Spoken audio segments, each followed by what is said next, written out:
Welcome to the Art of Succession podcast with Barrett Young. Join us as we explore the strategies, stories, and insights that shape the journey of leadership transitions and business success. No matter where you find yourself along the journey, this is the podcast where you'll find the tools to make it happen. I hold a extremely high standard the way that I want the business to operate. What kind of culture of a business would you want to be in? No one wants to be at a business where they constantly can't stand, this person or that person. Teams are built rather than just, paying somebody and say, go do this. Here's your job. Help them get there. Welcome back to part 2 of my interview with Garrett Noach, president of the casting manufacturer Lamothermic. In part 1 of our discussion, Garrett shared about losing his father to cancer and the immediate months after as he worked to understand every aspect of the business. If you missed that episode, you can watch it right here. Otherwise, let's get back to our episode. Walk me through that first decision to change something. What's going on in your mind emotionally? Is this the right thing? Is it too fast? Is it too soon? Talk me through that first change. I have a bunch of them, and I still have some today, and I probably always will. But probably one of the biggest things is in the summer of 23, we gutted a part of our production facility to revamp it. The induction melter that we use to melt our metal was, had seen better days, and we decided that we were going to buy and implement a new one. And the company that we bought the melter from is where Dad started off his career before he decided to create this business. And people that I talked to during the sale remembered Dad. And we took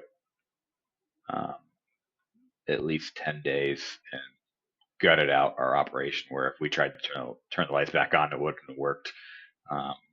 We redid everything. We broke up floors. We replumbed this and redid the electrical lines on that. And we spent hours and hours. And all I could think was, am I going to be able to, turn this thing on at the end of the day and get back to where we were? And it was probably the most stressful day of my career when we went to turn the machine on and it didn't work. And I said, I've spent 10 days, and I was part of the crew too. I was up on the boom lift and everything. And I'm like, we spent 10 days and this thing's not turning on. And everyone has to come to work 2 days from now. And I'm supposed to pay people this week. What do you mean it doesn't work?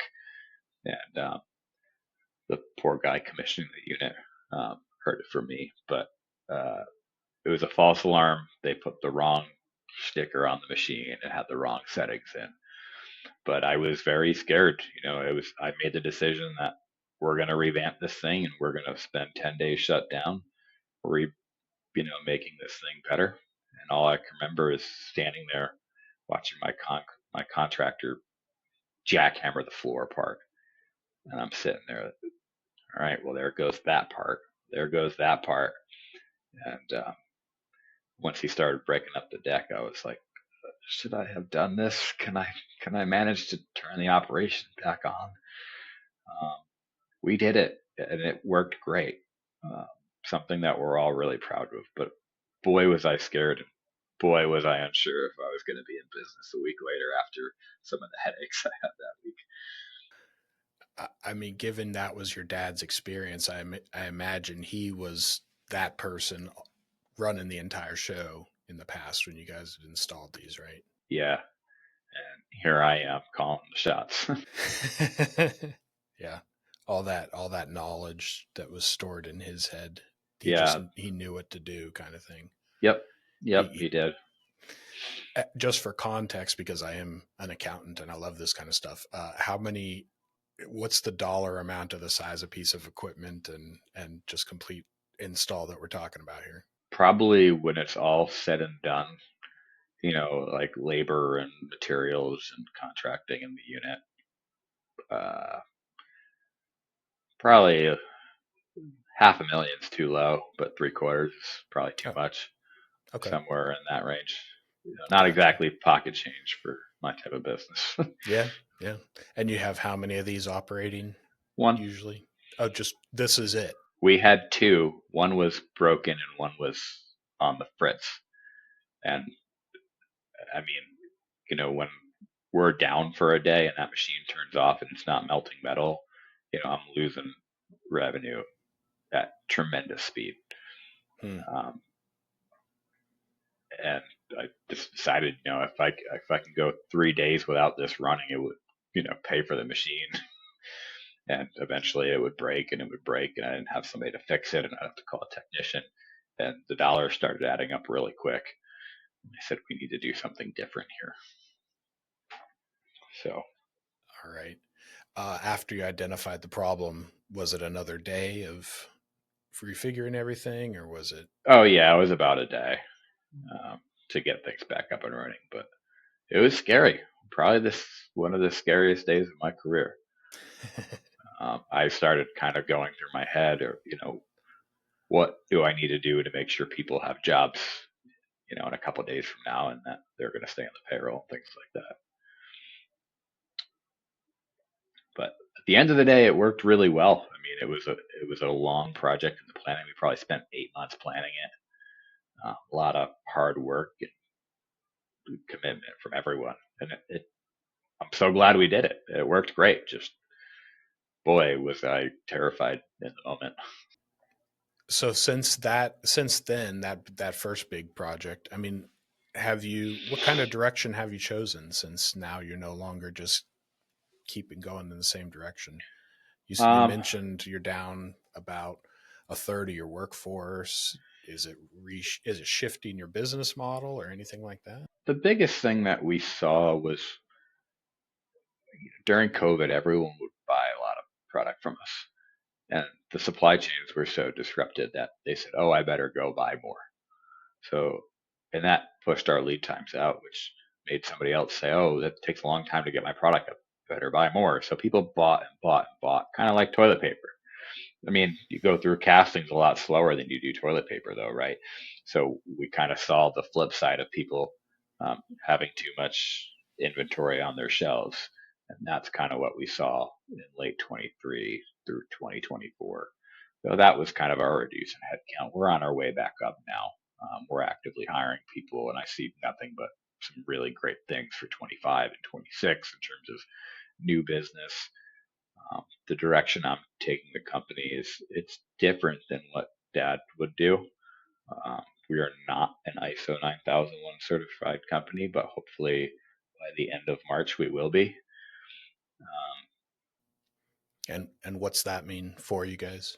ISO 9001 is a international standard that dictates quality management systems. Basically the way you run your business and how do you follow the processes that you have and ensure that the business is in tune for risks and things like that. And there's a portion of succession planning, in that standard, if you will. So for us, it means getting new business because we essentially will hold their certificate that says we have gone through the checklist of what you're looking for. It's a pretty common industry certification. Um, it's a culture shift. It's we're going to do things by the book now rather than go by the seat of our pants. And if we say we're going to do this, we're going to do this. Um, it's a culture change. Dad wasn't big on that uh, that way of going, but it's something I think is really valuable for the business because if you implement the requirements of the certification, it'll make your business better and it'll open doors for new opportunities. So it's something we've been working on for the last probably close to a year now. Okay. So it's more of a reliability certification, not like a tolerance or a precision kind of measurement of what you could do. Some of it is, um, for the most part, yeah. It's are you doing what you say you do, and do you have ABC to make sure that your company works, in this manner? I'm targeting markets that and customers that I feel are really good for the business. And while I'm never going to kick a customer out a door, uh, focusing my efforts on the ones that matter more than that I'm getting a good ROI on. Mm-hmm. We've had customers over the years that we've struggled to do good business with. Those have kind of dropped out. I think the biggest thing that um, is different is I hold a extremely high standard the way that I want the business to operate. Uh, and I love what I do, and I want everyone in this business to want to come to work. I understand not everyone's obsessed with what they do, but come to work doing something that you find meaningful, rewarding, that you want to be part of a team that achieves a common goal. And if you have the attitude that you're going to row the boat in the other direction, then you're better off at a different company. Uh, and it's something that I have little tolerance for. So that's definitely different too. Where do you think that comes from? Because I mean, you shared 3 years ago when Dad passed, you had none of the business side, the understanding of what makes this kind of company. So I mean, where's that come from for you?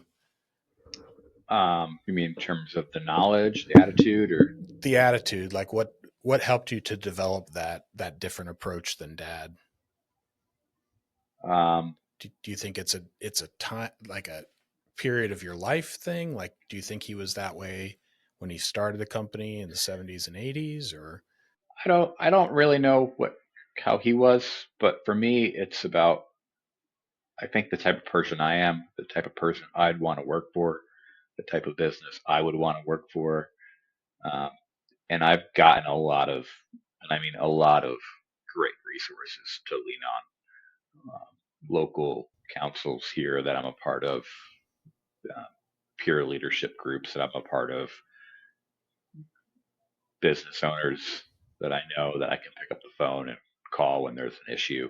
How would you approach this problem? How would you approach this?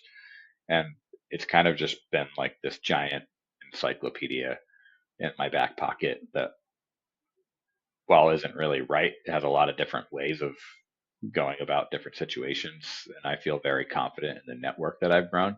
So I think a big part of it is networking. Who do you know and what have they been through? Don't make the same mistakes that somebody else has already made that they can tell you to not do what they did. That type of thing. I've met one of my you know friends and mentors. Somebody I didn't know him. He knew my dad, and he came to my dad's wake and says, "You don't know me, but I know you. Come by my shop next week and let's talk." And people that want to see me succeed have been really, really helpful. I think the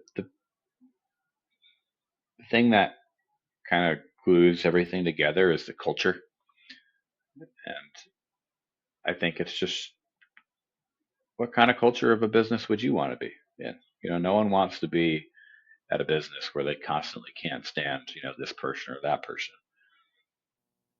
Mm-hmm.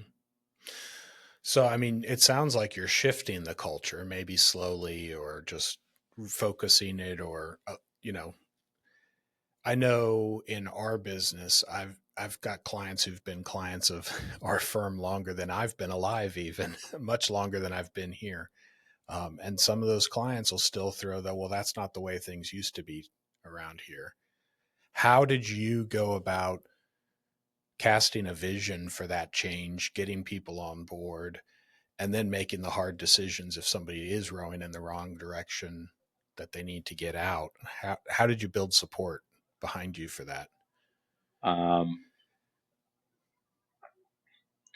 And I know it's identi- probably in process still. So it is in process, but yeah. um, finding the right, as Jim Collins said in his book, getting the right people in the right seats on the right bus. And once I identified who's in the right seats on the right bus, it makes it pretty obvious who isn't. Uh, and I still struggle with, well, that's not the way your dad would have done it, or you know, 20 years ago we used to do this, and at some point, just have to draw the line in the sand. And it took a long time for me, and sometimes I still go back on the other side of the line, but.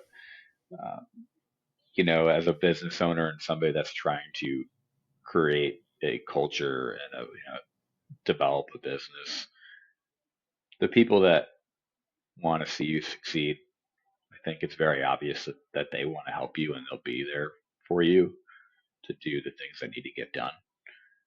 And I think drawing the line is something that just needs to be done.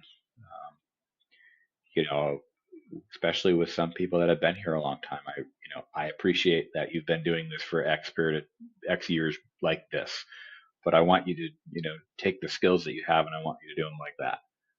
And most people have really come a long way with that type of attitude. It's appreciating the work that people have put in and valuing what they've contributed to the company, but realizing that, we're here and, we're going to go here. And sorry, but that's where we're going.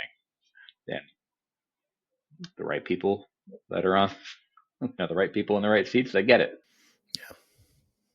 Did you have champions within the company? I mean, I know you had mentors and, did you have anybody in the company that started to see that vision early on and then help you spread it within the company? Oh, I think it's still ongoing. Um, I think a leader is not somebody that's defined by their role as being at the top of the organization. You can be a leader and be at the bottom of the organization in the org chart. And yeah, once the people identify that this is the way that we want to go, I think that attitude spreads uh, relatively quickly. Maybe not as fast as say a bad attitude, but yeah, it does spread. I didn't per se have anyone that says this is the way we're going to do it because Garrett said so this way. Um, but people that got the message, whether it was me explaining it, word for word, or understanding it in the actions that I took, am taking. Okay. I'm interested in the operations of a company your size with that many employees. Where do you find yourself today in like daily, weekly operations? What's that look like? A little bit of everywhere. I started out after Dad passed, kind of what needs to get done and how are we going to do it, and I'd find myself wanting to actually do it. And my idea was, all right, I need to learn how to do all these things so that I can, you know, help the people that are doing them. And I think that's important. Um, some, I think some people in my shoes don't understand that they don't have to do everything, but they have to have enough knowledge to not have, the carpet slid from underneath them. That type of attitude. Yeah. In today's day, I've done enough of the things that I think I really need to know in order to manage the other people that are doing them. And now my day to day is uh, it's, it's unique in the sense that I'm still doing some things that are that have to get done like clockwork, but I spend a large portion of my time setting the vision for the company and supporting the goals that I set for the year. Say, we're going to do X, Y, or Z for the year. Okay, so the actions that I do every day, whether it's interacting with people out on the shop floor or working with somebody on a reporting system, whatever I'm doing has to support the actions um, that I have and that I've set for myself. Tell. I mean, I know you've had to let people go.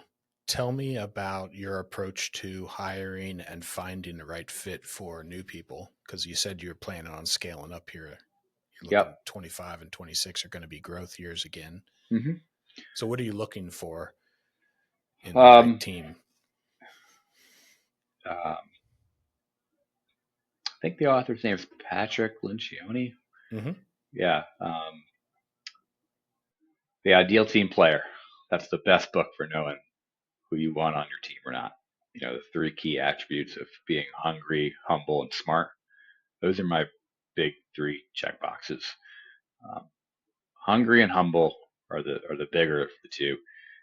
I need people that they might not know, but they're going to find out. I had a basketball coach when I was younger that said, I don't want the all-star. I want the guy that can be coached. And that's how I feel. I don't want the people that are going to tell me that's not my job or that's not in my job description. I want the people to say, "Ooh, I want to learn how to do that. How can I contribute towards the success of the company?" For the people that come in here that I bring on my team, they have to have those attributes, and they have to be people that understand the vision of the company, understand that this is a team approach. This is a place where people can build careers and have a satisfying career where they're not just a number. So in looking for people, that's kind of the attitude that I'll take. I'll ask a bunch of technical questions on interviews as well, but they could hit home runs on the technical aspects of the interview. If they can't prove to me that there's somebody that is willing to learn and develop and advance, then it's not enough for me. So that's kind of where I set the bar high in terms of the people that I want here. I don't go with the notion of, yeah, they're really good at their job, but they're a pain to work with. I set the line very clear. I assume then you're involved in the hiring still of all employees at this point. Yep, for the most part. I don't get deep in the woods in terms of some of the machine operator positions we have, but anything above that, yeah, I'm pretty involved in. Do you have a favorite question, or how do you cut through the interview BS to find that in a candidate? Oh, I've got a lot of good questions. I think one of them, there's so many good ones. I think one of the ones that I asked that brings out true colors in people is, where do most companies miss the boat? Because if somebody's going to tell me that most companies miss the boat on insert whatever I don't want here, then it's going to be pretty obvious to me. And then the other thing is what motivates them. I'm looking for somebody that's motivated by learning, by performing, working with people that they want to be with. The answers to what motivates somebody usually finds its way into my three key attributes somewhere along the lines. If they like to learn, they say they're motivated by learning things. They're hungry. They, like working within a team. They're motivated by teamwork. They're humble.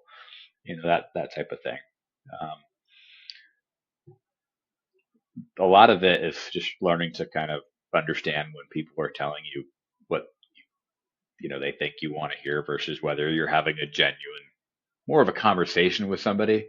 Obviously within professional bounds, but when it becomes so much of an interview where you can tell that they're just telling you what you want to hear, I have no interest in that type of conversation. Gotcha. Other than a culture of excellence and saying we're heading this direction, we're heading towards a higher quality or a higher level of customer. How else are you building culture in your company over the past 3 years? I think one of the things is the commitment that we make to our customers. I would like the culture within the company is something that has improved and is improving, but also the culture on the outside the company. We've struggled to hit on time deliveries and things like that, and I've set some pretty high expectations for anyone that's interfacing with a customer. The expectation of anyone interfacing with a customer is they're going to hear back from you today, unless you're sick or something like that. If you're out of the office, you have your out of the office on. But the point is, they know that they can pick up the phone and talk to somebody, and they might not get their answer today, but they're going to hear from somebody and they're going to know when they get their answer. So the way that the company is perceived from the outside world is something that's really important to me that I've been working on. Gotcha.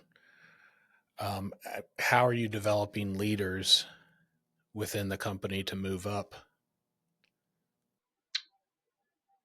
Identifying the people that are hungry, humble, and smart, and give them as many opportunities to succeed. The beauty of being in a small business is we don't have somebody that only does one thing. We all wear a bunch of hats. who wants to take the most hats and learn the most things, and then they will naturally lead up. I have had people that I've, am grooming or have started to develop into, some of the more key roles here because they're the ones that say, Garrett, I want to do this, and Garrett, I want to learn. I see the way that you want to take the company. I want to help you get there. Those are the people that identify to me as the leaders of a business because, they hold that same visionary type attitude. And then in terms of how I actually go about doing it, we're a team here. So if you don't know, you ask, and if you find out. I've sent a lot of people to trainings, so pay for schooling, whatever courses. Somebody comes up to me and say, Garrett, I want to learn about this. Can I take this class? Most of the time I say yes. Gotcha. Awesome. Garrett, before we move on to the lightning round, is there anything else that I haven't asked yet or haven't covered that you want to add? I think it's really important for business owners to understand that there's more to business than money. There's a real people aspect, and that's something that I enjoy. I mean, everyone running a business wants to run a profitable company, and hopefully it's for the right reasons to be able to, invest in their people and make the world a better place via their contribution of their business. That's something that I think is undervalued, and quite frankly, not enough people that aren't running businesses understand that. Yeah, thanks for sharing that. Sure. That's great. All right. I'll do a lightning round at the end of my episode. So are you ready to go? Let's go. All right. Do you prefer coffee or tea, and how do you like it prepared? Tea, and any which way. Hot or cold? Both. I prefer hot. Gotcha. Okay. Pie or cake, and do you have a favorite kind? Cake, molten lava cake. Okay. All right. I mean, you just shared one for business owners, but what's a common belief among entrepreneurs that you would want to challenge? The way teams are built, rather than just, paying somebody and say, go do this. Here's your job. Help them get there. All right. Do you have a favorite holiday and why? Thanksgiving. It's low stress, eat a bunch of good food, no presents. It's a good time to practice gratitude. Awesome. Love it. Are you a morning or a night person? And do you have a favorite routine that you like? Morning, wake up, walk upstairs to my home gym, work out, whatever kind of workout it is. Sit down, do a 10-minute meditation in the morning, go downstairs, have a bowl of Greek yogurt with healthy toppings, take a nice shower, make my tea, head to work.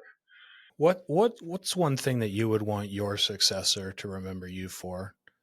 Being a leader, providing the right people the right opportunities. And where are you finding creativity right now in your work or for your work? The leaders that I've met, a lot of people have a lot of great ideas, and I think AI is wonderful as long as you don't use it to replace your brain. If you use it as a supplement per se, there's so much, time that can be saved and things that can be done. I think we're on the verge of an explosion here in a good way. Yeah. Are you meeting monthly or weekly with your local peer groups? What's that look like for you? I am part of a local CEO group that meets every other month as a group, and alternating every other month with the group leader. And I'm a part of the local manufacturing council here that will have. I'm not on the board, but they'll have board meetings that I attend, quite frequently, and all sorts of different events that I'm doing at least once a month. That local CEO group that you're in, I mean, how deep into the weeds operations of each other's businesses do you guys get? Are you like looking at financials together? Or is it sharing just soup to nuts. Yeah. It's financials, it's struggles, it's challenges, it's making sure everyone is doing what they need to do to work towards their goals. So kind of holding each other accountable. Nice. How many people in that group? I just joined recently, and we're at 7. So it's non competing interests, people that have business problems. That doesn't matter what business you're in. Awesome, love it. Mastermind group. That's great to hear. Yeah. What do you have coming up in the next year that's got you really excited? Everything. I love what I do. There's so much fun to have, but we're bringing on some new big accounts. We're going to get our ISO certification, like I mentioned during the show. We have new people coming on board, developing people, all kinds of new projects that are launching us into the 21st century in terms of technology. I could go on and on. That ISO 9001, I think is, you said the number, right? How long of a process is that? And do you have to hire a consultant to audit it, or how's that? Yeah, we hired a consultant to work with us, and I also sent my director of quality to a class to learn how to basically get our certification. Depends on the company how far along you are. We like to say that we've always had it just without the sticker, and we had some cleanup to do. So it could take years or a couple months for somebody. There's a lot of internal audits that need to happen and external audits that need to happen to clean up the paperwork side of things. But we've been implementing new systems over the last 6 months that needed to be implemented. But it's definitely a work in progress. So it's been under a year though from the time you decided to when you should finish this thing up. Yeah, we're coming up about a year now. Gotcha. And Okay. we had some time lost because I was ill earlier in the year. So collectively, Gotcha. yeah. Okay. And where can people find out more information about you, Garrett? I'm all over LinkedIn. Reach me on LinkedIn. And there's some, my brief bio on lamothermic.com. But if anyone's interested, shoot me a connection request on LinkedIn. Awesome. Thank you so much for sharing your story, Garrett. I appreciate it. No problem. Thanks. I hope that you've gotten a lot out of my discussion with Garrett Noach. I want to appreciate him being on the podcast. We have new episodes twice a month, interviewing business owners with their own succession stories. If you're interested in being a guest on The Art of Succession, you can find the link down in the description below. If this episode has informed you at all, I hope that you would share it with somebody else. Otherwise, I want to thank you for watching The Art of Succession.